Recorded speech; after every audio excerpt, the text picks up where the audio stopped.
I'm making my first knit sweater. I've already made the sleeves, so if you haven't seen that, it'll be linked. But in this video, I'm working on the sweater body. I'm starting at the bottom ribbing, knitting that up in stockinette, splitting the back and front to knit them separately to create the armholes, and making a design on the front, and finally working the neck and seaming everything together. This sweater is going to be a crop sweater because I used less yarn.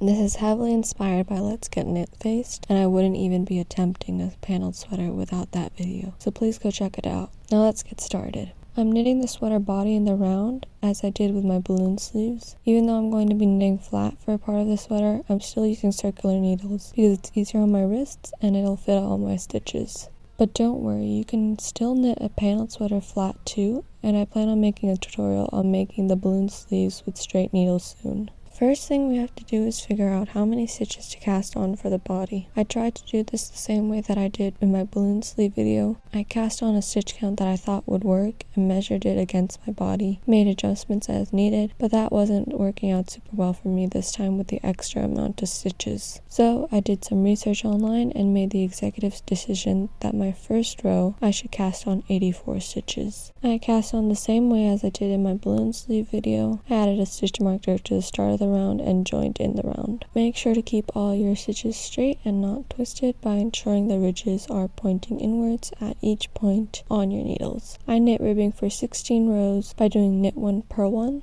The same ribbing principles from the balloon sleeve video apply here as well. Right after you cast on, it's a bit hard to know what you're doing, but to keep track, I audibly say knit, purl, and so on for the first couple rows. If you lose track of what stitch you're on, go back to the start of the round, which should be a knit, and then count up to your current stitch and you'll know. As you build up the rows though, you'll be able to see whether the next stitch should be a knit or a purl based on the previous rows. The way I did the ribbing was very similar to what I did in the balloon sleeve video, except this time instead of using 4 needles, we were using 2 needles and a loop. I'm going to show you an elevated way to do the ribbing faster than what I did in my balloon sleeve video. This is how I normally do ribbing. This is the ribbing I've done so far. I'm going to do a knit, then a purl, then a knit, etc. But the way I do it faster is to arrange the working yarn in my hand towards the back like this, over my pointer, under my middle, and above the ring finger and out.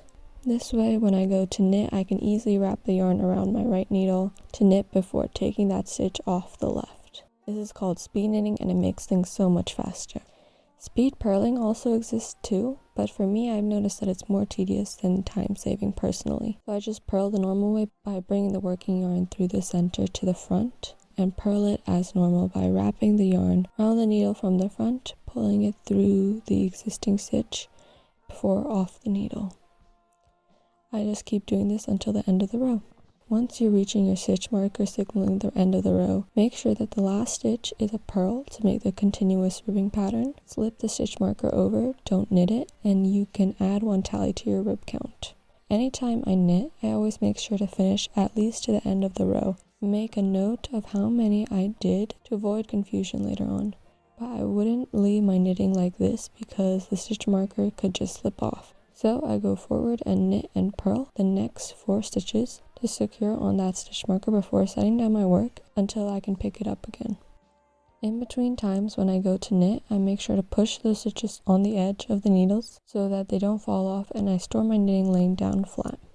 Also, when you go back to knitting in the round, make sure not to flip it and start knitting in the wrong direction. I'm not sure if that would mess up the ribbing. It would sure screw up your stockinette stitch, so my advice is to just do your best to avoid it.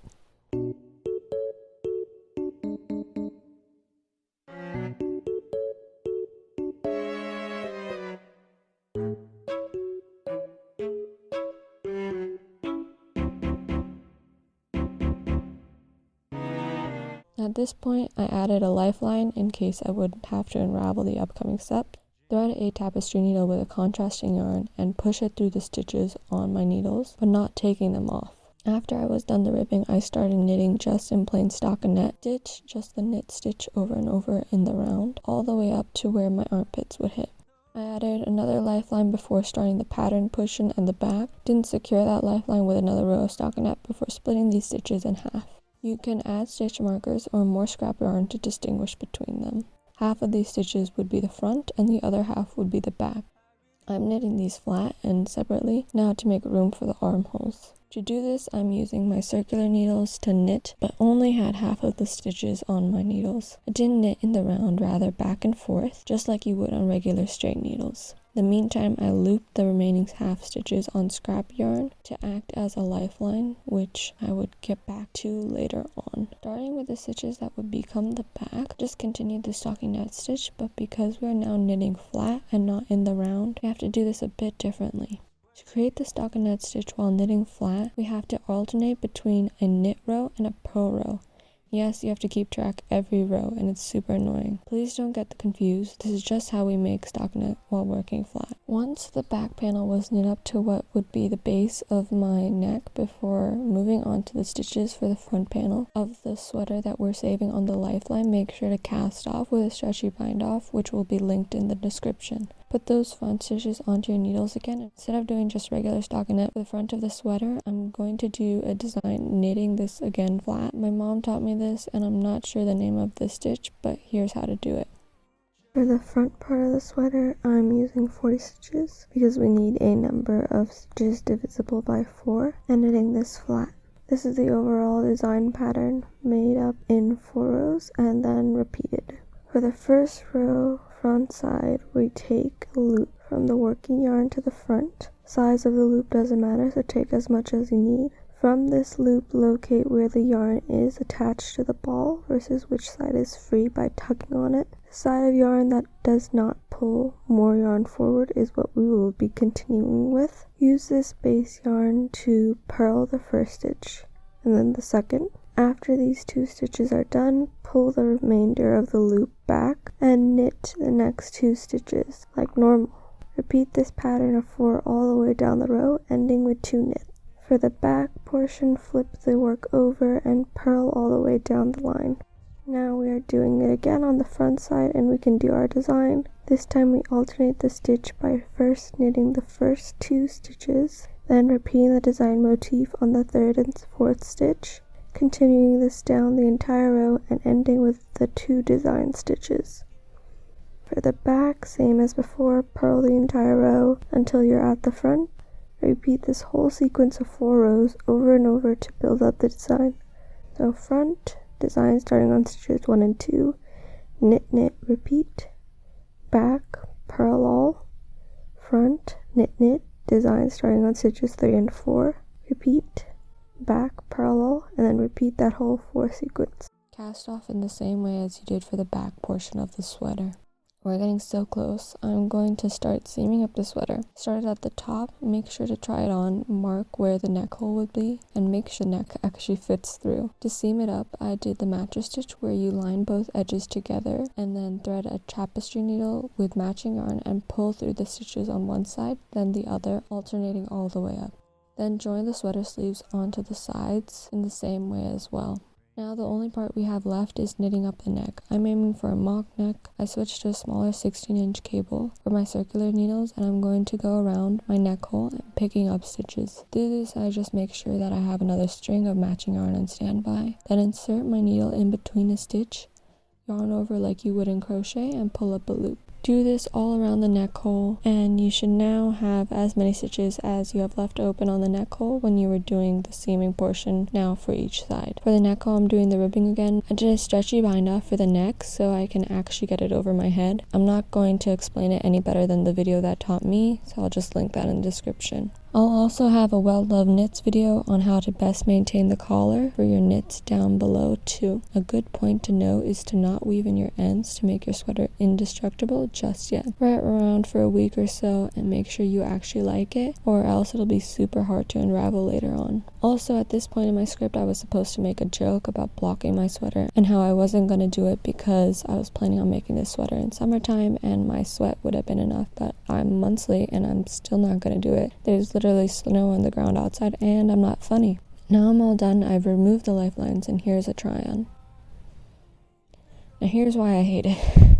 I know I can do better than this. This is my first sweater and I didn't really know how to make and take my measurements. Also, I don't have a crop setter and wanted to try the look on me rather than buying one I didn't even think I would like. Also, this is a panel sweater. I don't like the look of weaving in the ends, and I'm not sure if I'm doing the mattress stitch right. I made a mini sleeveless sweater before and liked the look of that, so I wish I had just done that here. And finally, after placing an order for this yarn, I realized that I already have a tan sweater that I like better than this, so why do I need two? Side note, this Red Heart Super Saver yarn is super cheap, but it also feels super cheap too. It doesn't pill, but it sheds everywhere in a super gross way. I've seen people buying it online, but honestly I regret buying this so much. I have heard that if you block it though, it turns out somewhat better, so take my opinions with a grain of salt. Also, I thought if I'm shitting on this sweater, then I should talk about some problems I had with the sleeves after the fact. Wish I had been more gentle with the sleeve in the video when trying them on, while the double pointed needles were still in. That stretched the cuff a bit. I made them long on purpose because I would rather have longer sleeves than having them be too short and going back to fix it. Also, I lied to you as I was developing the pattern. I wanted to have a bind off that wouldn't allow the stocking net to curl in. I googled about it, and in the end the bind off I used still didn't lay flat like I said it would. I wish I had done a stretchy bind off on the sleeves and it allowed it to curl anyways. That way the sleeves would be a bit stretchy around the pits too. They're not tight because I made them so balloony, but they do feel a bit constrictive when I move around. Also, I killed myself using double pointed needles for the entire sleeve because I didn't have size 8 circulars at that time, so I would recommend doing just the cuff with double pointed needles and switching to circulars once you're done the increases. All of these reasons are why I plan on unraveling this sweater. Not yet though. I just wanted to look at it for a bit and make sure I'm happy with my decision. I still wanted to try this out and make my first sweater. This whole video may feel a bit pointless now, but at least I know what I want and it's not this. I wanted to make this sweater anyways, and even though I'm not happy with the end result, I learned a lot that I'll incorporate into future sweaters I'm planning on making this year. I plan on reusing this yarn anyways, so all I really wasted was my time and 20 minutes of yours. As always, materials and resources are in the description as well as the written pattern. Make sure to check out my balloon sleeve video. I'm working on replicating that pattern for straight needles soon. Please ask any questions you have in the comments, but until next time, thanks so much for watching.